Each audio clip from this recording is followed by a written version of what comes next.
leitura oficial onde nós vemos Salmo 42, versículo, quero ressaltar aqui o versículo 1: como o servo brama pelas correntes das águas, assim suspira minha alma por ti, ó Deus. Glória a Deus. Nós vemos aqui este salmo composto pelos filhos de Corá, que eram levitas, sacerdotes, profetas na casa de Deus, e que na ocasião deste salmo estavam cativos em Babilônia, e o desejo de buscar a Deus, o desejo de se colocar na presença de Deus era muito grande para eles. Eles ansiavam tanto por estar na casa de Deus, que o Espírito Santo de Deus os inspirou para estar escrevendo este salmo. E mediante estes versos, eu quero falar aqui nesta noite da importância da oração na vida do cristão. Veja o que o salmista fala: a minha alma tem sede de Deus, do Deus vivo. Quando entrarei e me apresentarei ante a face de Deus? Os filhos de Corá estavam muito desejosos de se colocar na presença de Deus. A situação que eles estavam passando era uma situação muito difícil, uma vida totalmente oprimida, porque eles estavam servindo como escravos na Babilônia. Eles estavam sendo constantemente caluniados, constantemente eles estavam zombando dos filhos de Corá por serem servos de Deus. E por estarem na situação que estavam, não só os filhos de Corá, como todos os filhos de Israel,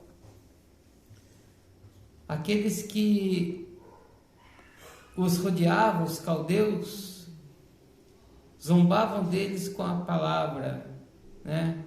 Onde está o teu Deus? Por que ele não vem salvar vocês? Por que se vocês servem a um Deus tão poderoso, vocês estão aqui servindo de escravos? Por que o seu Deus é tão grande e vocês vivem essa vida miserável que vocês vivem? Com certeza que eles zombavam e diziam: nós não passamos por essa situação, mas vocês passam. Como que se dissesse: esse Deus não tem poder. Mas os filhos de Corá, assim como todo crente, sabe o Deus a quem serve. E assim, os filhos de Corá expressam aqui o seu sentimento quando dizem: como o servo brama pelas correntes das águas, assim suspira minha alma por ti, ó Deus. Segundo o cientista, se faltar água para o ser humano, a vida na Terra está ameaçada, ela se extingue, porque o ser humano não pode viver sem água. São o que os cientistas dizem, né? E se nós não podemos viver sem água, da mesma forma nós não podemos viver sem Deus. Se nós ficarmos sem água, nós morremos, fisicamente falando. Se nós não tivermos Deus, nós morremos espiritualmente. Por isso, o salmista aqui expressa aqui o seu anseio espiritual em buscar Deus, porque ele precisava ter vida, e vida na presença de Deus. Assim como o servo brama pelas correntes das águas, assim também todo homem, toda mulher precisa, necessita, carece de Deus. precisa estar na presença de Deus. Por isso, é muito importante para nós uma vida de oração. Porque como que nós vamos ter a Deus em nossas vidas? Como nós vamos ter o Espírito Santo de Deus reinando em nossas vidas, se nós não temos comunhão com Ele? E para nós termos comunhão com Deus, nós precisamos clamar ao Senhor, nós precisamos falar com Deus, nós precisamos ter intimidades com Deus. Por isso, justamente por isso, nós sabemos, porque outrora nós estávamos no mundo lá fora, que a questão da morte espiritual só se resolve mediante a expiação de Jesus Cristo e o consequente perdão dos nossos pecados. Nós estávamos no mundo lá fora, e Jesus, na sua infinita misericórdia, Ele estendeu as suas mãos para nós, nos perdoou de todos os nossos pecados e salvou a nossa alma da perdição eterna. Por isso nós estamos aqui nesta noite. Efésios capítulo 2, versículo 4, capítulo 2, versículo 4 e 7 diz: mas Deus, que é riquíssimo em misericórdia, pelo seu muito amor com que nos amou, estando nós ainda mortos nas nossas ofensas, nos vivificou juntamente com Cristo, pela graça sois salvos. Nós estávamos mortos espiritualmente falando, mas Jesus nos deu vida novamente. Por isso nós estamos aqui nesta noite. E por isso é necessário nós estarmos sempre orando, clamando em comunhão com Deus. E o primeiro motivo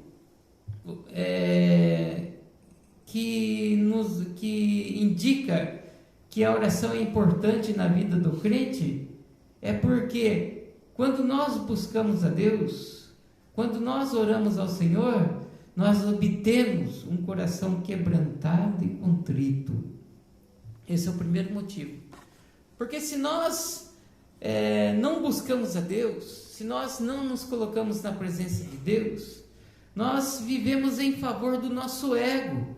Nós queremos engrandecer o nosso ego, né? Mas quando nós nos colocamos na presença de Deus, nós permitimos que o Espírito Santo de Deus venha reinar em nossos corações e o nosso ego fica de lado.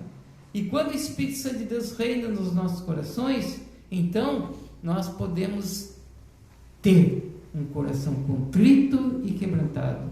Livro de Salmos, capítulo 51, versículo 17 diz: os sacrifícios para Deus são espírito quebrantado, e um coração quebrantado e contrito não desprezará, ó Deus.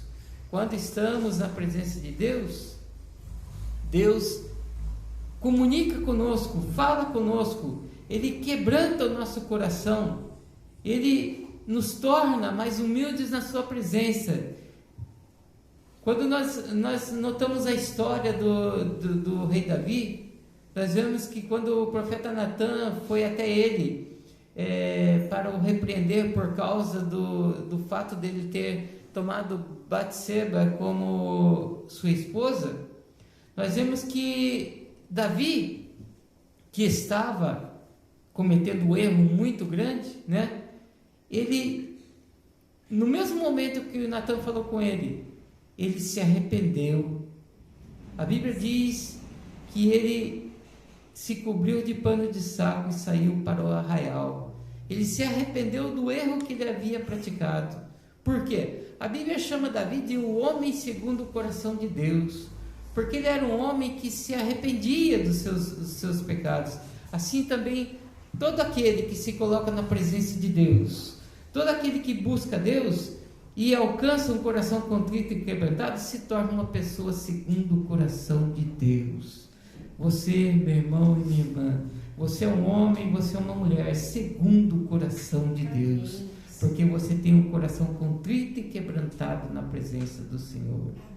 O segundo motivo que se torna importante na vida, que se torna importante a oração na vida do cristão, É porque quando nós nos colocamos na presença de Deus, nós encontramos direção de Deus para as nossas vidas.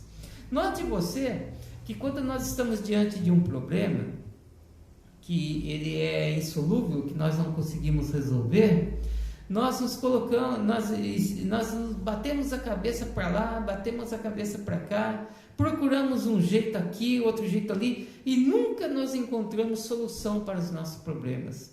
Mas preste bem atenção, quando nós estamos diante do problema e nós nos colocamos na presença de Deus e pedimos para Ele uma direção, pedimos para Ele tomar a nossa frente na solução desse problema, note que facilmente o problema se resolve. Por quê? Porque Deus, Ele sempre está com os ouvidos atentos ao nosso clamor. Livro de Salmos capítulo 32, verso 1 até o 5, diz o seguinte: bem-aventurado aquele cuja transgressão é perdoada e cujo pecado é coberto. Bem-aventurado o homem a quem o Senhor não imputa maldade e em cujo espírito não há engano. Quando eu guardei silêncio, envelheceram os meus ossos pelo meu bramido em todo dia. Porque de dia e de noite a tua mão pesava sobre mim.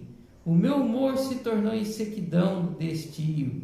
Confessei-te o meu pecado e a minha maldade não encobri. Dizia eu: confessarei ao Senhor as minhas transgressões, e tu perdoaste a maldade do meu pecado. Interessante que o salmista aqui, ele conta que ele estava sofrendo por conta de um erro que ele havia cometido, por conta do erro que ele havia praticado. E quem que é esse salmista? Esse salmista é Davi, justamente nesse fato aqui, nesse caso aqui de Batseba, que ele havia cometido este erro. Mas ele buscou a Deus, ele pediu perdão do Senhor. Agora veja bem aqui o seguinte, o que ele fala no verso 8 a seguir. Olha que interessante, depois que ele confessou a Deus o seu problema, o seu pecado, e buscou em Deus a restauração e a direção, olha só o que Deus fala para ele, e Deus está falando conosco nesta noite: instruir-te-ei, ensinar-te-ei o caminho que deves seguir, guiar-te-ei sobre os meus olhos. Esse versículo ele é muito interessante, e eu tenho esse versículo comigo desde quando eu me converti. Foi uma das primeiras palavras que Deus falou comigo no meu coração, e por isso que eu sempre dou ênfase a esse versículo, porque justamente nesse versículo o Espírito Santo de Deus nos comunica que quando nós buscamos a presença de Deus, Ele dá direção para a nossa vida.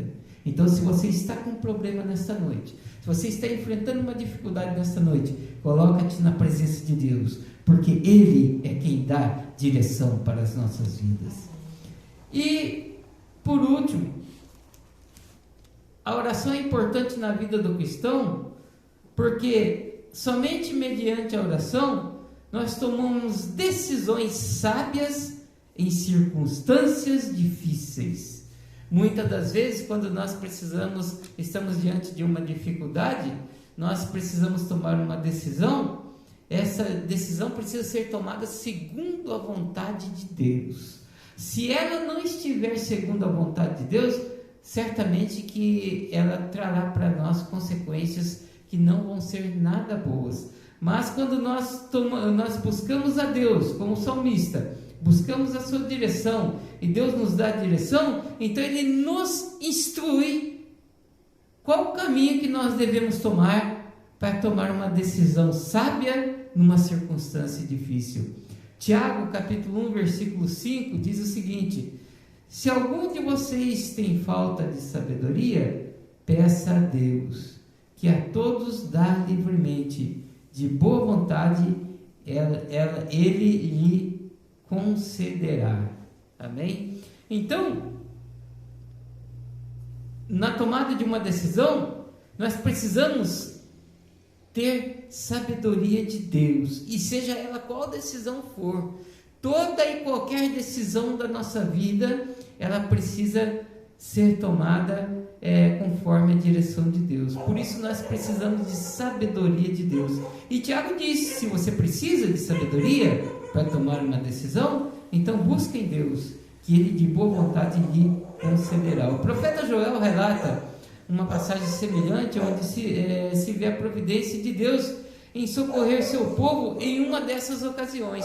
Vejam só, Joel capítulo 2, versículo 17 e 18 diz o seguinte: chorem os sacerdotes, ministros do Senhor, entre o alpendre e o altar, e digam: poupa o teu povo, ó Senhor, e não entregues a tua herança ao opróbrio, para que os gentios a dominem, porque diriam entre os povos: onde está o teu Deus?